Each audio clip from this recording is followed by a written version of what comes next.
For you to be excited to come, what needs to be happening in order for you to be excited to come? We should have a say in education policy because it's our kids, it's our neighborhoods, they're our neighbors' children, they're our nieces, nephews, grandchildren. It makes a difference.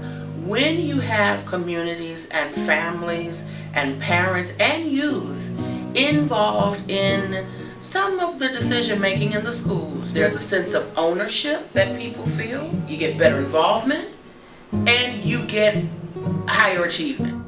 5 years ago, Detroit schools were at their lowest point. The school district had been taken over by the state and run to the brink of bankruptcy. Hundreds of schools had closed in just a decade, leaving neighborhoods and families scarred. New charter schools were popping up all over the place, with little regulation or accountability. Academic outcomes were the worst in the country. In the midst of that, 482Forward came together to organize parents, students, and community members to fight for change. 482Forward organizes committees of parents and students in neighborhoods across Detroit.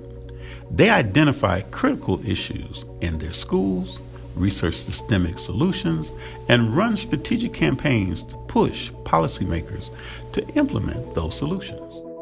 At the heart of 482Forward is a commitment to lifting up and building power for unheard voices by equipping members with new skills in political analysis, research, and communications. So 482Forward has impacted my life by exposing me to so many different topics and different issues that I didn't even know existed within my city or my education. Throughout 482Forward, I found out that we have a school board, and I found out that the problems in my school weren't the principal's faults or the teacher's faults.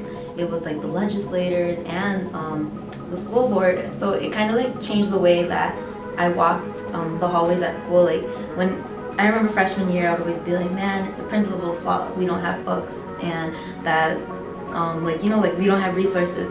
And when I came into the youth collective, it was no, it's not the teacher's fault or the principal's fault. It's the legislators, and that really opened my eyes. And it kind of made me when I'm walking the hallways now, it makes me want to send letters to the legislators or go educate other students who always blame everything on the people inside the building. As a result of their organizing over the past 4 years, serious changes are already taking shape in Detroit schools. A $700 million legislative package pulled Detroit public schools back from bankruptcy and returned voting rights to Detroit citizens in school board elections. Higher standards have been imposed on charter authorizers. 50 schools that were threatened with closure have stayed open and instead have comprehensive improvement plans. Students in those schools are already on track to show academic gains. So I've seen how powerful 482Forward can be. I've seen that they move so quickly. They gathered people who volunteered from different programs, and they made a whole organization out of it. Motivated people to fight for the same cause, and we made a difference. They passed the bill for education, and DPS is still here, or DPS CD, but it's still standing. They didn't close the 30 schools. They're out of debt. We're moving forward. So they've impacted me that if I want something bad enough, I can do it. I just need to work hard at it and get more people, because you can't do everything by yourself if you don't have help.